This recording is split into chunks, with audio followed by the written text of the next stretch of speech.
বিসমিল্লাহির রহমানির রহিম। আসসালামু আলাইকুম ভিউয়ার্স। আপনারা দেখতে পাচ্ছেন মলংহাট নয়াপাড়া সরকারি প্রাথমিক বিদ্যালয়ের কালারের কাজ শেষ করলাম। আসলে এটা মিঠাপুকুর জেলায় অবস্থিত। তো এটা সামন সাইড আর এটা হচ্ছে ব্যাক সাইড। তো আমরা কালার করলাম প্রায় 40 থেকে 41 দিনের মতো এখানে কাজ করলাম। তো এখন কালারের কাজ শেষ হয়েছে। তো ভিউয়ার্স, আপনারা অবশ্যই কমেন্ট করে জানাবেন যে আসলে কাজটা কেমন করছি। এখানে গ্লাস, রং, স্কার্টিংয়ের রং বা রুমের ভিতরের কালার সবগুলোই করা হয়েছে।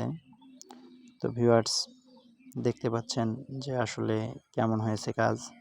আর হ্যাঁ, অবশ্যই আপনারা কমেন্টে জানাবেন যে কাজটা কেমন হয়েছে। ওকে, ধন্যবাদ সবাইকে। ভালো থাকবেন সবাই। আসসালামু আলাইকুম।